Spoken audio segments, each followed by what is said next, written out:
오늘의 주요 뉴스입니다. 가습기 살균제를 만들거나 판매한 회사가 피해자에게 손해를 배상해야 한다는 대법원 판결이 처음으로 나왔습니다. 앞서 1심 재판부는 손해배상 청구를 받아들이지 않았지만 2심 재판부는 회사가 피해자에게 위자료를 지급하라고 판결한 상태였습니다. 수능 시험이 다음 주로 다가온 가운데 이른바 공부 잘하는 약으로 둔갑한 가짜 식품들이 활개치는 것으로 나타났습니다. 주로 집중력 향상이나 기억력 개선이라는 약효를 주장하고 있는데 건강기능식품으로 효능을 인정받지 않아 식약처에 적발된 사례가 많습니다. 잠깐 누그러진 추위는 겨울을 재촉하는 비와 함께 다시 추워지겠습니다. 이번 주말과 다음 주 월요일까지 서울의 아침 최저 기온이 영하로 떨어지는 등 초겨울에 매서운 추위가 이어지겠습니다. 추워진 날씨에 독감 증상으로 병원에 찾은 환자가 급격히 늘었습니다. 특히 학교에서 유행 기준의 10배 넘는 독감 의심 환자가 나왔는데 겨울철 대유행을 피하기 위해서는 독감 접종을 서둘러야 할 것으로 보입니다. 당국에는 전량 사용했다고 허위 보고를 한 뒤 남은 프로포폴을 뒤로 빼돌리는 사례가 심각한 것으로 드러났습니다. 폐기량이 전혀 없다고 신고한 의료기관 10곳을 점검한 결과 5곳이 거짓으로 드러났는데 이들 병원에서만 4만 7천 명 투약분의 누락이 적발됐습니다.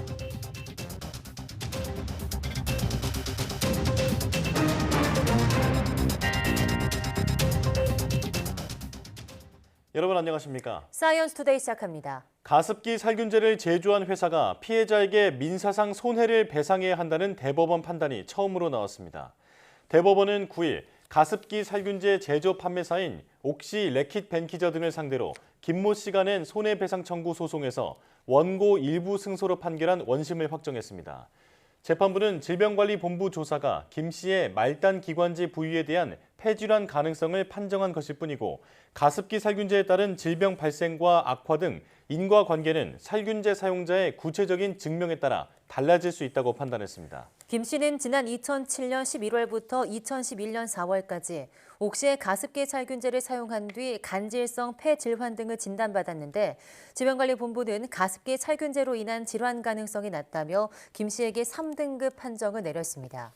3등급은 가습기 살균제 영양을 완전히 배제할 수는 없지만 다른 원인을 고려하면 가습기 살균제로 인한 폐질환 가능성이 작다는 의미입니다.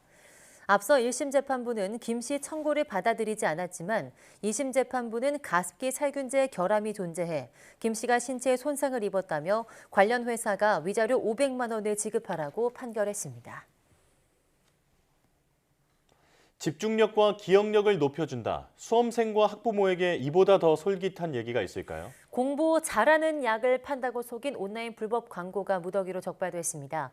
이 중에는 향정신성 의약품도 있었습니다. 조용성 기자입니다. 요즘 동네 약국에는 기억력 높이는 데 도움이 된다는 건강기능식품과 만성피로나 불안 초조할 때 먹는 일반 의약품이 잘 보이는 곳에 전시돼 있습니다. 수능 시험이 다가오면 수험생들에게 도움이 되는 제품을 찾는 사람이 늘어나기 때문입니다.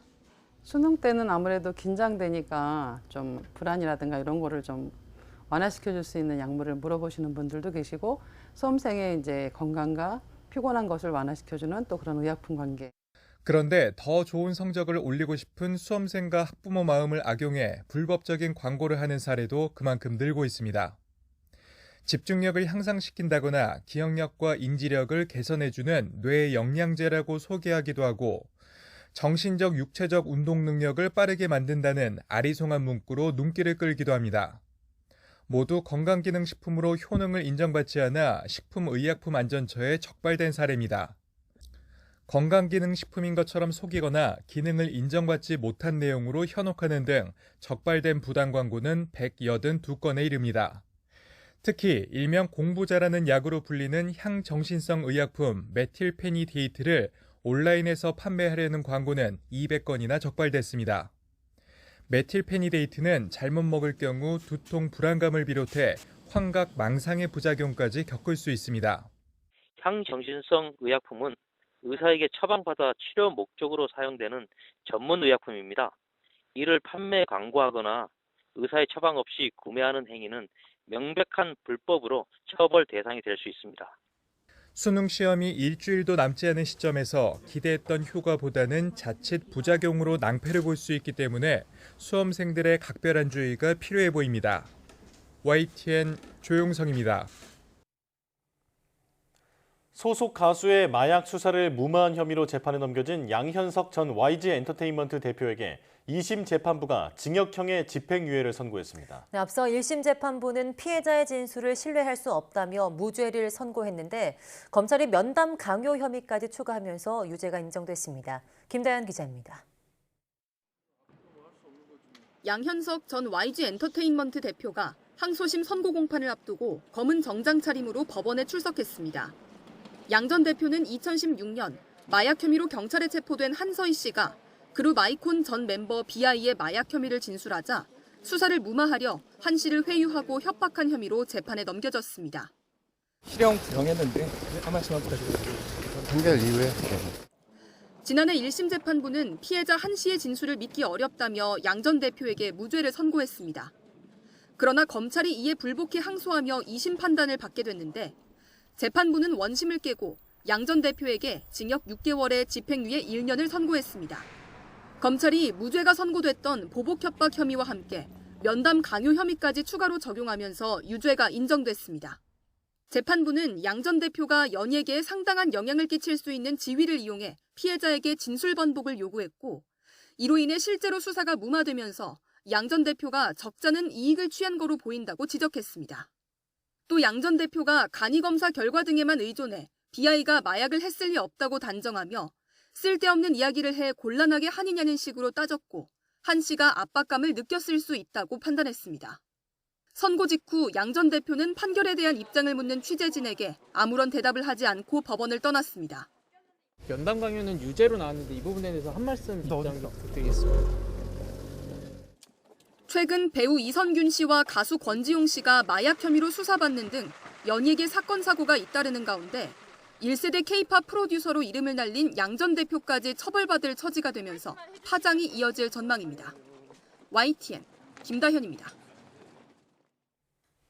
마약류 의약품 가운데 의료기관에서 수술 등에 가장 많이 사용하는 게 바로 프로포폴인데요. 환자에게 투약하고 남은 건 폐기해야 하는데 감사원 조사 결과 약을 다 썼다고 거짓 보고한 사례들이 나왔습니다. 남은 약은 어디에 어떻게 사용됐는지 의문입니다. 김혜은 기자입니다. 최근 서울 대형 병원에서 수련을 하던 의사가 수술실에서 쓰다 남은 프로포폴을 추출해서 빼돌리다가 적발이 됐습니다.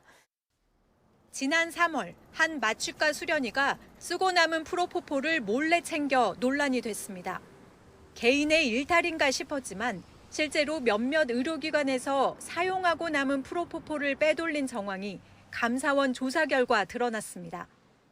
프로포폴은 환자의 몸무게나 건강 상태에 따라 투약량이 달라서 한 병을 개봉하면 약이 남는 경우가 많습니다.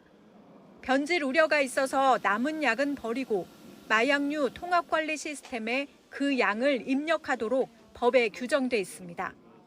감사원이 최근 4년 동안 프로포폴 투약 후 폐기량이 없다고 보고한 의료기관 11,000여 곳의 기록을 들여다봤더니 폐기량이 0인 사례가 전체 투약 건수의 절반을 넘었습니다. 특히 폐기량이 전혀 없다는 의료기관 가운데 10곳을 임의로 현장 점검했더니 5곳에서 허위 보고가 적발됐습니다. 프로포폴 투약량을 부풀려 보고하거나 투약 자체를 아예 기록하지 않은 겁니다. 5개 의료기관에서 4년 동안 누락한 걸로 추정되는 양은 33만 ml, 무려 4만 7천여 명에게 투약할 수 있는 분량입니다. 이들은 남은 약을 모두 폐기했다면서도 정작 증빙 자료는 제시하지 않았습니다. 감사원은 식품의약품안전처가 프로포폴 사용량 위주로만 현장 조사를 하다 보니 이런 허위 보고 사례를 제대로 감시하지 못했다고 지적했습니다. 식약처는 의심되는 사례는 지자체에 즉각 알리겠다고 밝혔지만 쓰고 남은 프로포폴 처리에 대한 감시망을 더 강화해야 할 것으로 보입니다. YTN 김혜은입니다. 인체에 다양한 해악을 끼칠 수 있는 플라스틱 첨가제가 매년 약 100만 톤씩 바다로 흘러들고 있다는 연구 결과가 나왔습니다. DPA 통신에 따르면 스위스 연구기관 EA 지구행동은 플라스틱 제조 과정에서 첨가되는 화학물질로 인한 오염 규모를 분석해 보고서로 냈습니다. 분석 결과 포장재에서는 연간 11만 6천 톤의 플라스틱 첨가제가 바다로 유출됐습니다. 또 직물과 차량용 타이어를 통해서는 매년 각각 3만 7천 톤과 3만 5천 톤의 플라스틱 첨가제가 바다로 유입됐습니다. EA 지구행동은 대부분의 첨가제가 검증되지 않았고 규제도 받지 않는다며 비만, 불임이나 난임, 암 등 다양한 건강 우려와 관련돼 있다고 설명했습니다. 초겨울 추위가 누그러졌지만 10일까지 전국 곳곳에 겨울을 재촉하는 비가 5에서 50mm 정도 쏟아질 전망입니다. 비가 내리면서 기온이 다시 떨어져 10일 아침 강원도 철원 영하 2도, 경기 파주 영하 1도 등 영하권의 날씨를 보이겠고 서울은 1도로 목요일보다 5도 이상 낮을 것으로 보입니다. 비가 그친 뒤에는 기온이 더 떨어져 주말 아침에는 경기 파주와 강원 대관령 영하 5도, 천안과 경남 거창 영하 3도, 서울 영하 1도 등 도시 지역에서도 첫 영하권이 예상됩니다. 초겨울 추위는 다음 주 초반까지 이어진 뒤 화요일부터 풀릴 전망입니다. 폭염과 홍수, 가뭄 등을 일으키는 엘니뇨 현상이 적어도 내년 4월까지는 지속할 것으로 세계기상기구가 전망했습니다. 세계기상기구는 보도자료를 통해서 올해 7월부터 8월 빠르게 발달한 엘니뇨가 올해 11월부터 내년 1월 사이에 가장 강력해질 가능성이 크다면서 이같이 전망했습니다. 세계기상기구는 엘니뇨 현상이 지속되는 동안 폭염과 홍수, 가뭄과 같은 극단적인 날씨가 더욱 심해질 것이라며 육지와 해양 모두 온도가 급등할 것으로 보인다고 내다봤습니다. 이미 엘니뇨 현상이 시작된 올해 7월은 1940년 이래 가장 더운 달로 기록됐고 이어진 8월은 두 번째로 지구기온이 높은 달이었습니다. 페테리 탈라스 세계기상기구 사무총장은 엘니뇨가 지구온도에 미치는 영향은 발생 2년째에 더 심해진다면서 올해보다 내년이 더 따뜻해질 수 있다고 경고했습니다. 갑자기 추워진 날씨 속에 독감과 코로나 환자가 급격히 늘고 있는데 한반 학생의 절반이 결석하는 등 아동 청소년 독감 확산이 심각한 상황입니다. 최근 열나고 기침과 인후통이 있는 독감 의심 환자는 외래 환자 1000명당 32.6명으로 이번 겨울 유행 기준 6.5명보다 5배 높은 상황입니다. 코로나19 이전 4.5명 수준이던 독감 환자는 코로나19 대유행 시기에 급격히 줄었다가 올해는 오히려 급증세를 보이고 있습니다. 특히 학생들의 유행이 심각한 상황이어서 올겨울 학교의 유행 기준보다 10배에서 13배 넘게 퍼지고 있는 상황입니다. 어린이의 경우 독감이 심하면 폐렴으로 악화할 수 있는 데다 겨울철 대유행을 피하려면 예방주사를 빨리 맞는 게 좋다고 전문가들은 강조했습니다.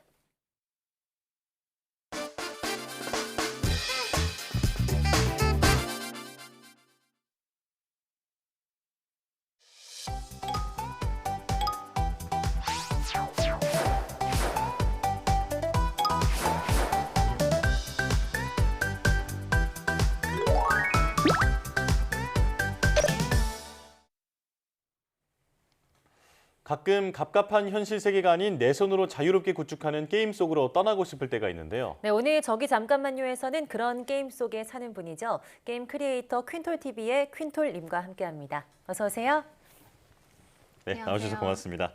자, 퀸톨님 이렇게 오셔서 여기 지금 분위기가 많이 밝아진 것 같은데요. 먼저 자기소개부터 해주실까요? 네, 안녕하세요. 저는 여러 분야의 게임 콘텐츠를 제작하고 나아가 이제 게임을 만들고 있는 게임 크리에이터 퀸톨이라고 합니다. 네, 목소리가 어디서 많이 들어본 것 같은데 네, 반갑습니다. 게임 스트리머 또 유튜버로 활동 중이신데요. 원래 꿈도 처음부터 게임 스트리머였을까요? 처음에 원래는 이제 아나운서, 작가, 사업가 등 다양한 꿈을 가지고 있었기 때문에 네. 유튜브랑 1인 미디어 플랫폼이 성장하는 걸 지켜보면서 되게 좋은 기회라고 생각하게 되었습니다. 네. 그래서 종합 편성 채널에서 방송 일을 하다가 내가 좋아하는 걸 모두 할 수 있겠다라는 생각으로 방송, 영상 제작, 스토리 콘텐츠 모두 할 수 있는 게임 크리에이터를 자연스럽게 선택하게 되었어요. 아, 네. 그렇군요. 채널명이 퀸톨TV잖아요. 네. 이런 이름을 어떻게 짓게 되셨을까요? 예전에 반가반가 햄토리라는 애니메이션 혹시 아시나요? 네네네네. 네, 닮으신 것 같아요. 제 별명이 햄토리였거든요. 네. 아, 네네. 그래서 제가 원래 햄토리라고 하려다가 제 동생이 언니는 햄토리보다 퀸토리가 더 나아라고 해서 이게 줄여서 퀸톨로 최종 아. 정해졌습니다. 동생이 거의 뭐 정해준 거예요. 약간 여왕 햄스터 같은 느낌인 것 같아요. 네, 맞습니다. 동생이 되게 언니를 좋아하는 것 같아요. 네. 보통 그런 별명 잘 안 지어주는데. 아, 네. 네, 또 마인크래프트라는 게임으로 지금 콘텐츠를 만들고 계신데요. 이 게임이 어떤 게임이고 또 현재 어떤 방식으로 콘텐츠를 제작하고 계실까요? 아, 네. 마인크래프트는 온라인 레고라고 생각하시면 간단하게 이해하실 수 있을 것 같아요. 레고를 보면은 이제 블럭들의 모임이지만 하나밖에 없지만 모두 모이면은 건축도 하고 놀이공원까지 만들 수 네네. 있잖아요. 네네네. 그렇게 여러 컨텐츠들을 할 수 있는 그런 곳이 바로 마인크래프트라고 생각이 들어서 네. 아, 내가 할 수 있는 걸 모두 할 수 있겠다. 건축이든 아. 상황극이든 미니게임이든 뭐 여러 가지를 구현할 수 있어서 제가 마인크래프트를 선택해서 잘 하게 됐던 것 같습니다. 아, 네네. 이게 그냥 뭐 레고처럼 뭔가 조립만 하는 게임이 아니라 실제로 그 안에서 상황극이라든지 정말 가상현실 같은 네, 그런 현실을 구현할 수 있는 게임이라고 알고 있는데요. 자, 그럼 퀸톨님의 콘텐츠 중에서 가장 인기 있었던 건 뭘까요? 가장 인기 있었던 건 여러 분야가 있었는데 쓰나미에서 살아남기라는 컨텐츠가 오. 있었어요. 궁금하네요. 네, 마인크래프트에서 이제 쓰나미를 일으켜서 살아남는 건데 우와. 보통 쓰나미로 저희는 하지 않고 용암이 오. 쓰나미가 온다든지 네. 이런 식으로 특별한 상황을 설정하고 그 실험에서 물로 집을 짓고 얼음으로 집을 짓고 하면서 어떻게 되는지 시청자분들에게 보여주는 실험을 했는데 굉장히 좋아하시더라고요. 네, 네. 자, 그리고 또 뭐 그 예능이라든지 영화 콘텐츠를 모티브로 만드신 것도 있다고 하는데 네. 좀 소개해 주실까요? 영화나 드라마를 소재로 해서 모티브로 해서 만든 것도 있고요. 조금 직접 드라마 같은 상황극을 제가 짜기도 하는데 네. 스토리텔링하는 상황극, 뭐 데드아이나 뱀파이어 고생 이런 건 되게 인기를 많이 끌었습니다. 네. 네네. 이게 게임을 그냥 잘해서 되는 게 아니라 그런 상황을 잘 연출하고 또 주제를 잡는 것도 굉장히 중요할 것 같은데요. 네. 이런 게임 컨텐츠 크리에이터들이 또 활동하는 다양한 플랫폼이 있다고 들었는데 퀸톨님도 여러 플랫폼에서 좀 활동을 하고 계신데 각자 특징이 좀 있을까요? 보통 이제 게임 크리에이터 분들이 많이 이제 사용하시는 플랫폼이 영상을 올리는 플랫폼 그리고 방송을 이제 활용해서 게임 컨텐츠를 만드시는 분들이 많이 있는 것 같아요. 네. 유튜브나 뭐 틱톡, 인스타그램 같은 경우는 영상을 많이 올리기도 하고 뭐 방송도 가능하지만 보통 방송을 중심으로 하는 건 트위치, 카카오 TV, 아프리카 TV 이런 거를 많이 사용하는 것 같습니다. 네. 네. 저도 사실상 거의 다 해봤는데요. 네. 지금은 유튜브를 주력으로 하고 있고요. 네. 그리고 10대 친구들이 요즘에 또 아예 게임 속에 있는 플랫폼을 또 많이 쓰더라고요. 오. 게임 안에서도 방송을 하고 게임 안에서 게임을 만들기도 하고 새롭게 네. 그런 제페토나 로블록스, 마크 같은 것들로 플랫폼으로서 역할을 충분히 해서 사용을 또 종종 하고 있습니다. 네. 말 그대로 메타버스라고 할 수 있겠네요. 네. 네네. 자, 예전엔 사실 게임하면 그저 오락이라고 생각했지만 이제는 아시안 게임의 정식 종목이 될 정도로 네, 상당히 그 범주를 넓혀가고 있다고 하는데요. 게임 크리에이터로서 현장에서 어떤 걸 느끼고 계실까요? 저도 굉장히 게임의 범주가 점점 넓어진다는 생각이 듭니다. 단순히 노는 것이 아니라 이제 문화라고 해야 할까요? 새로운 거를 직접 자기들이 만들고 올리고 즐기고 엔터테인먼트적으로도 굉장히 의미가 있는 네네. 위치에 있는 것 같습니다. 자, 그리고 뭐 마인크래프트라든지 또 여러 가지 그 게임들이 있잖아요. 많은 분들이 하시는 거 좀 뭐 몇 가지 소개를 해주실까요? 어떤 거를 좀 소개시켜 이제 주로 지금 콘텐츠로 다루시는 게임이라든지 아니면 최근에 사람들이 많이 하고 있는 게임이라든지.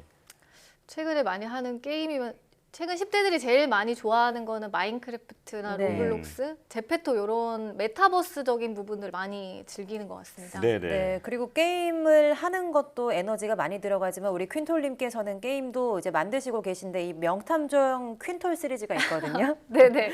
네, 이런 걸 만드시면서도 에너지가 굉장히 많이 들어간다고 들었어요. 어떠세요?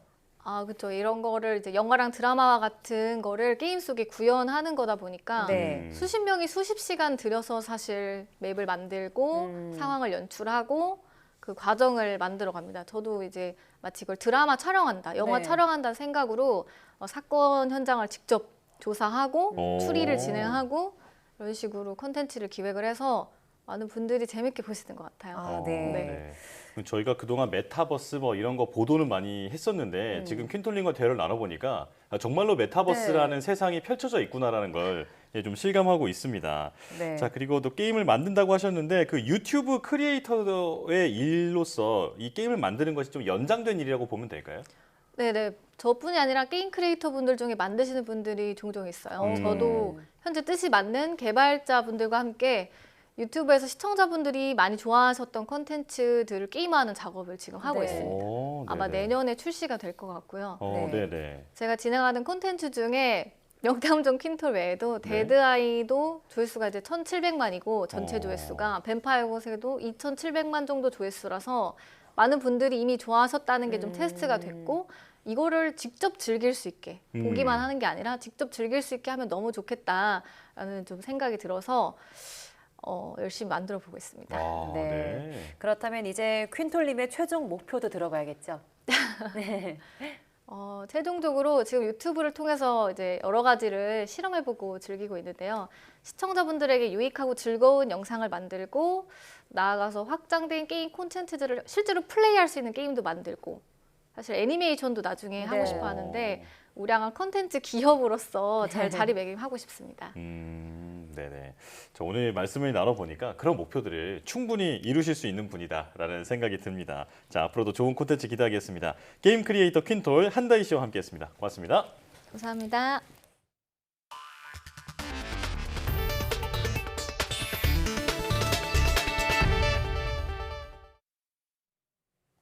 사람처럼 묻고 답하는 오픈 AI의 챗 GPT가 현지 시간 8일 미국에서 대규모 접속 장애를 일으켰습니다. 현지 매체에 따르면 미 동부 기준 8일 오전 9시를 전후해 챗 GPT 접속이 중단됐습니다. 오픈 AI도 홈페이지를 통해 비슷한 시간대에 모든 서비스에 영향을 미치는 오류를 확인했다고 밝혔습니다. 오픈 AI는 장애 발생 90여 분 뒤 문제를 파악하고 복구했다며 서비스가 정상적으로 이루어지고 있다고 전했습니다. 다만 장애가 발생한 이유 등에 관해서는 설명하지 않았습니다. 챗 GPT가 지난해 11월 출시된 이후 간헐적인 장애가 있긴 했지만 이 같은 대규모 장애가 발생한 것은 이번이 처음입니다. 최첨단 공간 정보 기술을 소개하는 전시회 스마트 국토 엑스포가 경기 고양 킨텍스에서 10일까지 열립니다. 네, 이 자리엔 현실 세계를 가상 공간에 재구성해 영화를 찍거나 미래를 예측해 문제를 해결하는 3차원 공간 기술이 공개됩니다. 이승윤 기자입니다. 멋진 풍경들을 모은 공간 정보입니다. 실내에서 촬영한 배우들의 연기를 결합하면 멋진 영화 한 장면이 탄생합니다. 많은 스태프들이 직접 현장지로 이동하지 않아도 되는 곳도 있을 테고요. 그리고 이제 안전한 공간에서 이제 배우분들이나 스태프분들이 쉽게 그 버추얼 프로덕션 안에서 촬영을 진행할 수 있는 것도 장점이 될 수 있겠습니다. 지금 보시는 게 3차원으로 구현한 경복궁 근정절의 모습입니다. 보시는 것처럼 안으로 마음껏 들어갈 수도 있고 내부의 구조물을 위치를 마음껏 바꿀 수 있는 장점이 있습니다. 이렇다 보니까 웹툰이나 영화, 드라마, 게임 등에 마음껏 활용될 수 있는 요소입니다. 가상 공간에 3차원으로 재구성한 대한민국입니다. 굳이 땅을 파볼 필요 없이 지하에 매설된 온갖 파이프라인들을 한눈에 파악할 수 있습니다. 어떤 건물들이 지어졌을 때 이 건물에 대한 조망권이나 일조권들을 보는 것들을 많이 궁금해하고 어떤 이제 사고가 발생했을 때 이게 면적이 얼마나 될지로 예측할 수 있는 기능들을 제공할 수 있습니다. 미래의 하늘을 나는 UAM, 도심 항공 교통이 위험에 대비할 방법도 미리 찾을 수 있습니다. 이처럼 현실의 장비 등을 가상 세계에서 3차원으로 구현해 문제를 해결하는 걸 디지털 트윈이라 부릅니다. 모든 데이터가 연결된 디지털 트윈 대한민국 실현을 추진 중에 있습니다. 올해 스마트 국토 엑스포에는 최첨단 공간 정보 기술이 총출동했습니다. 이 자리에는 전후 재건에 우리 측 참여를 원하는 우크라이나 정부 인사도 참석해 눈길을 끌었습니다. YTN 이승윤입니다.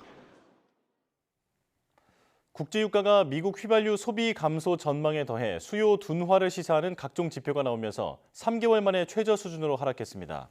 블룸버그 통신 등에 따르면 12월 인도분 서부 텍사스산 원유 WTI 가격은 2.64% 하락한 배럴당 75.33달러로 거래를 마쳤으며 브렌트유도 2.5% 하락한 79.54달러를 기록했습니다. 이는 모두 지난 7월 중순 이후 최저치입니다.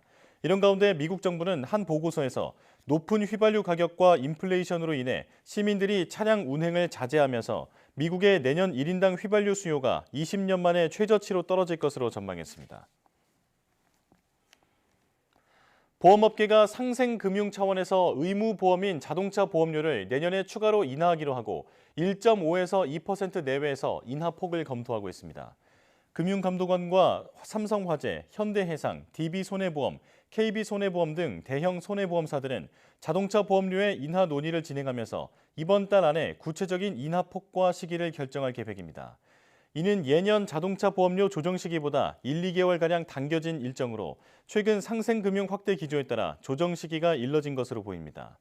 이번 달 중 구체적인 인하폭이 정해지면 내년 1월 책임 개시일부터 순차적으로 인하된 자동차 보험료가 적용될 전망입니다. 고물가 상황이 지속하면서 정부가 빵과 라면 등 28개 주요 농식품 품목 물가 담당자를 지정하고 집중 관리하기로 했습니다. 농식품부는 한훈 차관 주재로 농식품 수급 상황 점검 회의를 열고 물가 관리 대응 체계를 확정했습니다. 우선 지난해 6월부터 운영하고 있는 농식품 수급 상황실 책임자를 한 차관으로 격상하고 28개 주요 농식품 물가 관리 전담자를 지정했습니다. 구체적인 품목은 쌀과 배추, 달걀 등 농축산물과 빵과 우유, 라면 등 가공식품으로 햄버거와 피자, 치킨 등 외식 품목도 포함됐습니다. 농식품부 관계자는 신선 농축산물의 경우 품목별 담당자가 있었지만 물가 체감도가 높은 과자나 커피 등 가공식품도 담당자를 지정해서 관리하기로 했다고 설명했습니다. 지난달 농축산물 물가는 기상재해 여파로 지난해 같은 기간 대비 8% 올랐고 가공식품과 외식 물가는 각각 4.9%와 4.8% 상승해 전체 소비자 물가 지수 상승률인 3.8%를 웃돌았습니다. 국내 수경재배 면적이 해마다 크게 늘고 있습니다. 수경재배를 위해선 배양액이 필수적인데요. 농촌진흥청이 미세 거품을 이용해서 배양액을 살균한 뒤 재사용하는 양액 살균 기술을 개발했습니다. 최명신 기자입니다. 토마토 수경재배 농가입니다. 출하를 앞둔 방울토마토가 가지마다 탐스럽게 연그렇습니다. 작황은 나무랄 데 없지만 농장주 강효성 씨의 표정은 마냥 즐겁지만은 않습니다. 수경재배 양액에 들어가는 비료값이 너무 올랐기 때문입니다. 지금 비료값은 많이 올랐는데 제가 판매하고 있는 농산물 가격은 그때나 지금이나 차이가 없어서 지금 더 많이 이제 그런 게 체감이 되고 있죠. 확실히 너무 많이 올랐구나. 수경재배는 단위 면적당 작물 생산성이 높고 고품질의 농산물을 생산할 수 있어 지난 10년간 재배 면적이 5배 이상 증가했습니다.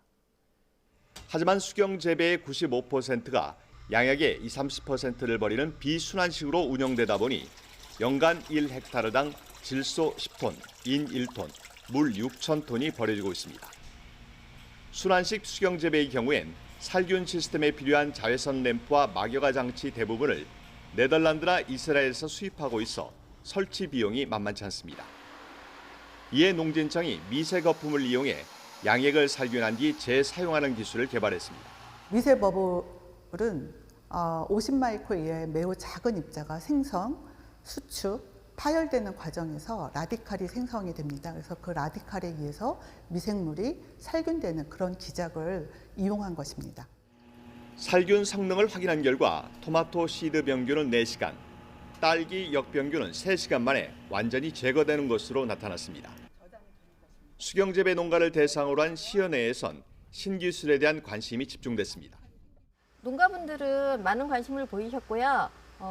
비료값 부분도 있기 때문에 앞으로 저 시스템이 보조 사업으로 나올 경우에 설치를 할 의사들이 있어 보였습니다.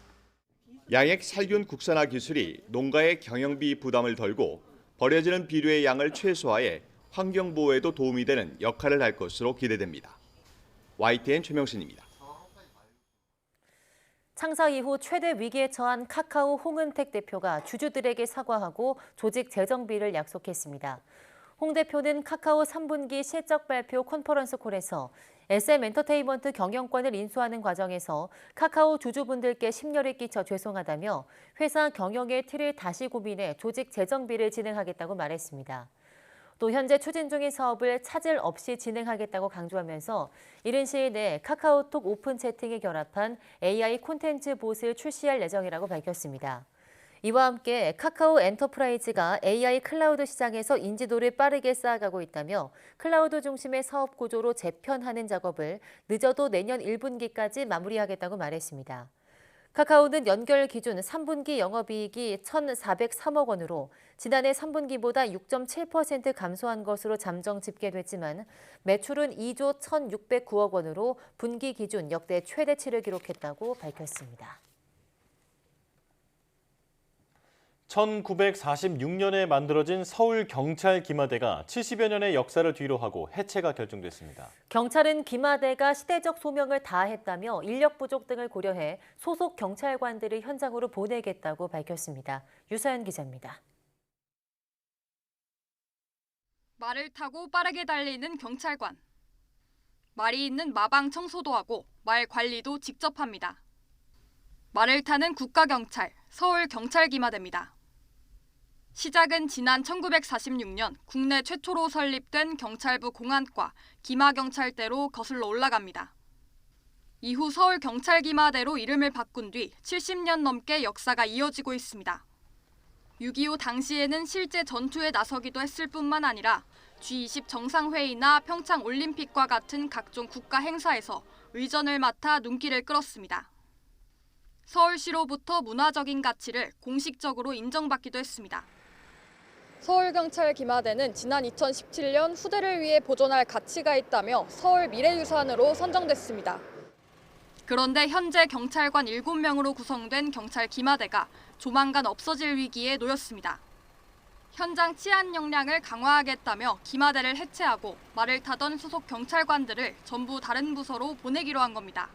내부 행정관리 인력을 감축하여 현장에 재배치함으로써 일선 현장의 치안 역량을 극대화하는 데 또 할 일을 잃어버린 말 10마리는 공매 처분할 방침입니다. 경찰 관계자는 기마대가 예전에는 실제 시위 통제도 했지만 시간이 지나면서 관광지나 시내 순찰 등 홍보 위주로 역할이 축소된 점을 고려했다고 밝혔습니다. 하지만 가뜩이나 급속한 사회 변화와 함께 우리의 문화를 간직한 유산들이 잊히고 있는 상황. 없애는 것이 온당해 보이진 않는다라는 게 제 생각이에요. 버킹엄 궁 앞에서 지키고 있는 의정대가 쓸 데가 있어서 말 타고 다니겠어요? 불편을 감수하면서도 이제 전통과 역사를 보존해야 되겠다라고는 의지가 있으니까 남아 있는 거잖아요. 경찰 기마대 현판과 제복 등은 서울 행촌동 경찰박물관에 전시될 예정입니다. 역사성을 지닌 또 하나의 유산이 박물관 유리 안에만 남게 됐습니다. YTN 유서연입니다. 경기도 김포시가 서울시 편입을 추진하는 과정에서 인천과 김포에 걸쳐 있는 수도권 매립지가 논란의 대상이 되고 있습니다. 수도권 매립지의 일부가 행정구역상 김포에 있기 때문에 김포시가 이를 서울시를 위해서 사용할 수 있다는 뉘앙스로 언급하면서 문제가 불거진 건데요. 인천시는 발끈하고 있습니다. 수도권 매립지를 둘러싼 수도권 단체들의 갈등과 신경전을 강성옥 기자가 보도합니다. 1992년 인천과 김포에 조성된 수도권 매립지입니다. 전체 면적이 1636만 제곱미터, 여의도 5.5배 면적의 수도권 64개 시군구에서 하루에 7,200톤의 쓰레기를 이곳으로 보내 처리하고 있습니다. 매립장 조성 당시 2016년까지 사용하기로 했지만 분리수거의 영향으로 쓰레기 발생량이 줄어 사용 기한이 연장됐습니다. 지난 2015년 인천시와 서울시, 경기도는 사용기한 연장에 합의하면서 향후 10년 사이에 각각 자기 지역에 대체 매립지를 조성하기로 했습니다. 시간이 지나면서 사정이 급해진 것은 서울시입니다. 경기도와 달리 서울시는 관내에 쓰레기 처리장을 조성할 여력이 없기 때문에 수도권 매립지의 사용 기한 연장에만 매달리고 있습니다. 이런 상황에서 김병수 김포시장이 향후 서울시의 쓰레기 처리 문제에 김포시가 도움이 될 수 있다는 취지로 말하면서 논란이 불거졌습니다. 아직 매립이 시작되지 않은 4매립지의 15% 정도가 김포시 행정구역에 있기 때문에 이 같은 제안을 한 것입니다. 수도권 매립지의 전체 관할권과 토지 소유권을 가진 인천시는 발끈했습니다. 무슨 일을 함에 있어서 맞는 얘기를 해야 되고 미래를 보고 현실 가능한 얘기들을 해야지 무책임한 정치적인 언사만 쏟아낸다고 해서 일이 되는 건 아닙니다.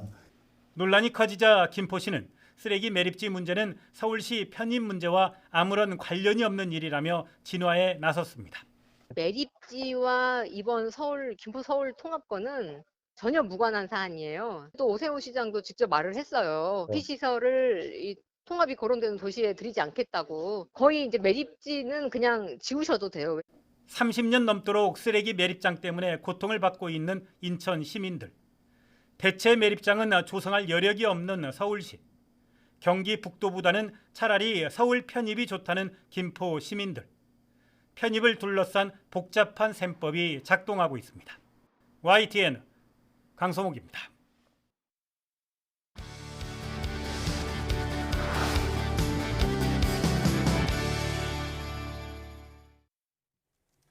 사람이 할 일을 로봇이 대신해주는 일들은 우리 생활을 한층 편리하게 만들어줬는데요. 복잡하고 어렵다고 느낄 수 있는 차량 주차를 로봇에게 맡긴다면 어떨까요? 네, 국내 기업이 바퀴를 들어 올려서 정해진 곳에 주차해주는 주차 로봇을 개발했습니다. 현대비아의 강신단 상무와 주차 로봇에 대해서 자세한 이야기 나눠보겠습니다. 어서 오세요. 네, 나와주셔서 안녕하세요. 고맙습니다. 네. 저도 운전자로서 이 주차 로봇 정말 어떤 모습일지 너무나 기대가 되는데 먼저 소개부터 해주실까요? 네. 소개해드린 주차 로봇은 말 그대로 차량 주차를 대신하는 로봇이고 호텔이나 식당에서 사람이 하는 주차를 로봇이 대신한다고 생각하면 아마 가장 쉽게 이해되지 않을까 싶습니다. 하지만 기술적으로는 자율적 판단을 기본으로 하는 로봇이 아닌 주차 AGV라고 말씀드릴 수 있는데 여기서 AGV라고 하면 Automated Guided Vehicle의 약자입니다. 가장 흔한 예가 최근 식당에서 볼 수 있는 서빙 로봇을 생각하시면 됩니다. 특히 복잡도가 높은 식당에서는 사람과 동선이 겹치는 경우가 많습니다.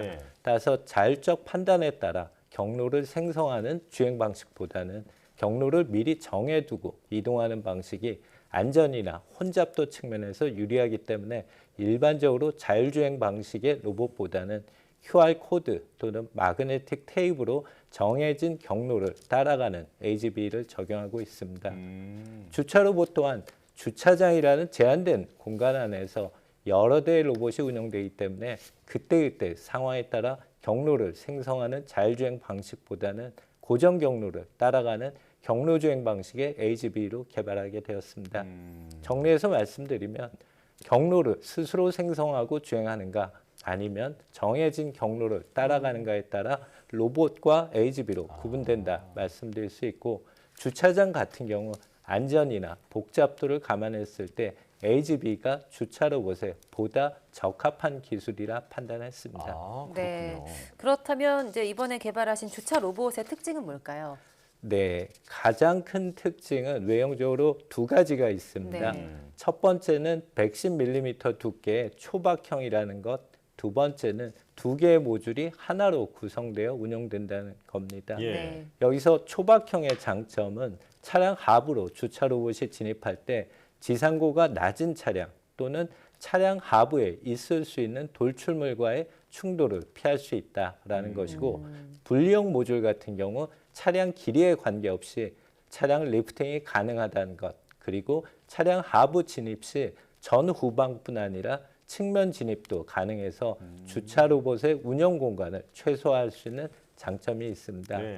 아울러 QR코드뿐 아니라 레이저 센서를 활용한 라이다 센서도 장착돼서 주행 시 장애물 인지가 가능해서 만약에 있을 수 있는 안전사고에 대비할 수 있도록 설계된 점은 또 다른 특징이라 말씀드릴 수 있습니다.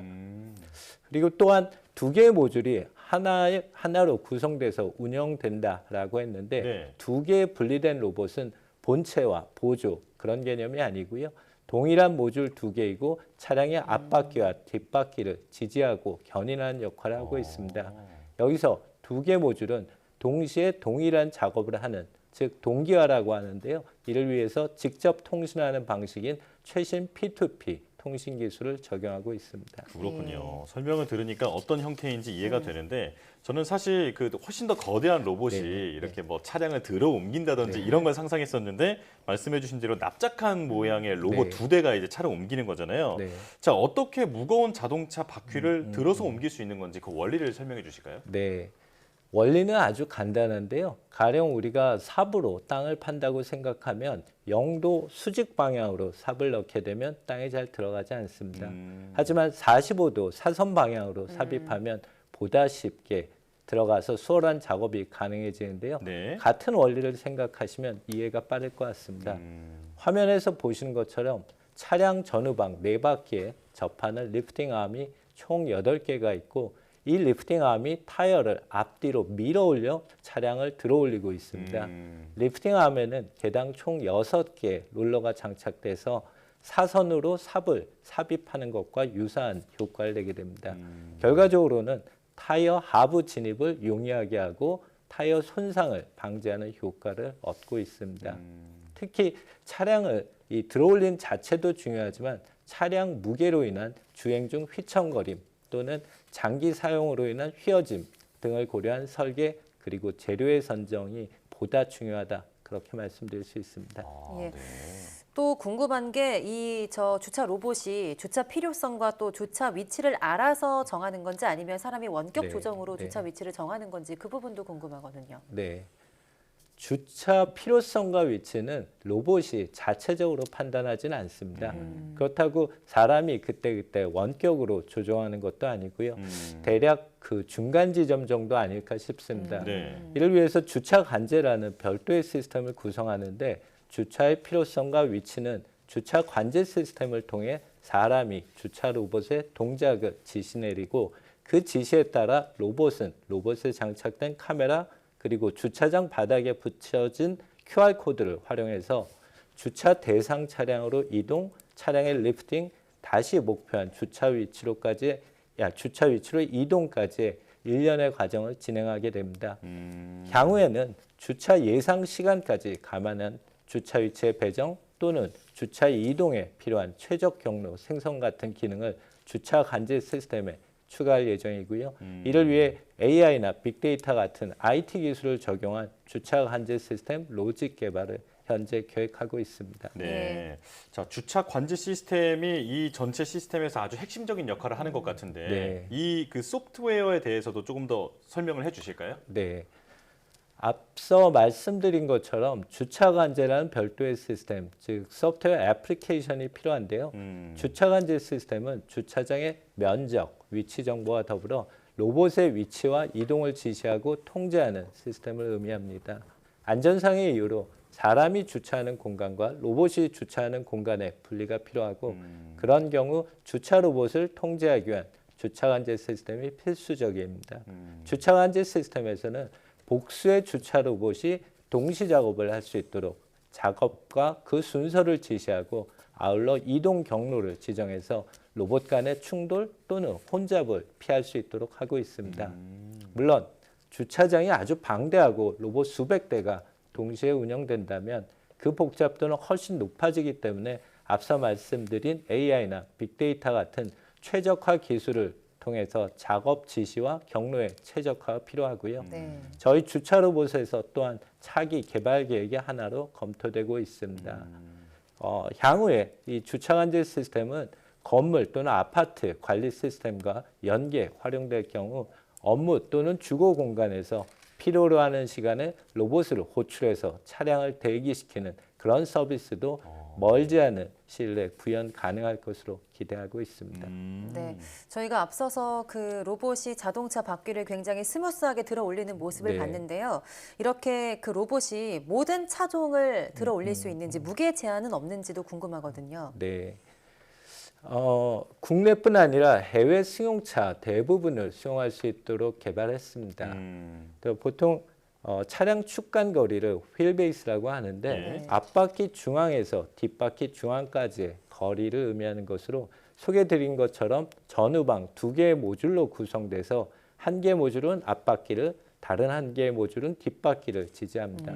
따라서 차량 종류에 따른 축간 거리 영향을 받지 않도록 설계되었습니다. 네. 반면 질문 주신 것처럼 차량 하중은 아주 중요한 변수가 되는데요. 기존 내연기관 차량은 최대 보통 2톤 미만, 대략 1.5톤에서 2톤 수준입니다. 예. 하지만 최근 전동화 추세로 무거운 배터리가 추가돼서 전기차 또는 하이브리드 차량의 중량은 최대 2톤을 넘는 경우도 발생하고 있고요.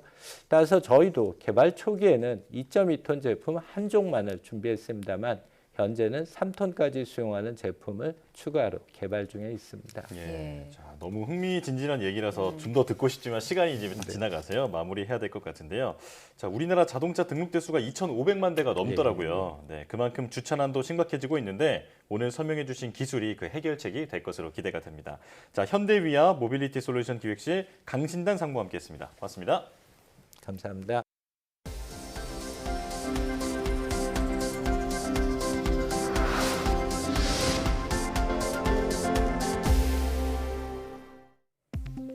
국내 연구진이 코로나19에 감염된 개에서 뇌에 병리학적 이상이 생기는 현상을 발견했습니다. 한국뇌연구원과 건국대 공동연구팀은 코로나19 감염 개의 뇌를 관찰한 결과 뇌를 둘러싼 혈관 장벽에 면역세포 등이 비정상적으로 스며들었고 뇌세포의 비정상적인 활성화와 뇌 백색질 이상도 확인됐다고 밝혔습니다. 또 코로나19 감염이 장기화하는 경우에는 개의 신경세포 수가 감소했다며 이번 결과는 코로나19 감염으로 신경계 장애나 퇴행성 장애가 생길 수 있다는 점을 시사한다고 말했습니다. 국내 연구진이 공포기억을 조절하는 신경세포를 찾아내고 동물 실험에서 공포와 관련된 불안 반응을 조절하는 데 성공했습니다. IBS 인지사회성 연구단은 생쥐에게 전기 자극을 가해 공포기억을 형성하고 신경세포 사이 연결 부위인 시냅스를 표지해 시냅스 활성도를 살펴본 결과 기저 외측 편도체 억제성 신경세포가 공포기억 형성 시 활성화됐다고 밝혔습니다. 또 억제성 신경세포의 특정 그룹을 억제하면 공포와 관련된 불안 반응이 더 강하게 나타나고 이를 활성화하면 불안 반응이 감소했다며 공포기억 회상의 핵심 역할을 하는 신경세포 그룹을 찾은 것이라고 설명했습니다. 국내 연구진이 세계 최대급 대형 망원경인 제미니 천문대의 주력 분석 장비를 개발해 첫 관측에 성공했습니다. 한국천문연구원은 지난달 미 하와이 제미니 천문대의 대형 망원경에 적외선 분광기를 설치하고 지구에서 3,000광년 떨어진 성운을 포착하는 데 성공했다고 밝혔습니다. 적외선 분광기는 천체 망원경을 통해 들어온 빛을 분석하는 장비로 별과 행성의 탄생과 진화, 외계 행성 발견에 특화된 장비입니다. 제미니 천문대는 미 하와이와 칠레에 각각 한 기씩 세워진 8m급 망원경으로 구성됐으며 천문연은 2019년부터 미국, 캐나다 등과 함께 제미니 천문대를 국제 공동 운영하고 있습니다. 과기정통부가 선정하는 올해 국가연구개발 우수성과 100선에 한국형 발사체 누리호 개발 성공과 초소형 유전자 가위 개발 성과 등이 선정됐습니다. 한국항공우주연구원의 누리호 개발은 지구 저궤도에 1.5톤급 실용위성을 투입할 수 있는 발사체를 개발해 국내 독자 우주 수송 능력을 갖추도록 한 공로를 인정받았습니다. 또 한국생명공학연구원의 초소형 유전자 가위는 기존보다 다양한 조직의 유전자를 교정할 수 있는 기술로 희귀 유전병 치료제 개발에 이바지했다는 평가를 받았습니다. 이 밖에 구리가 녹쓰는 원인을 밝혀 녹슬지 않는 구리 방막 성장 기술을 개발한 부산대와 세계 최고 효율로 그린수소를 생산하는 물 전기 분해 기술을 개발한 한국에너지기술연구원의 성과 등이 선정됐습니다.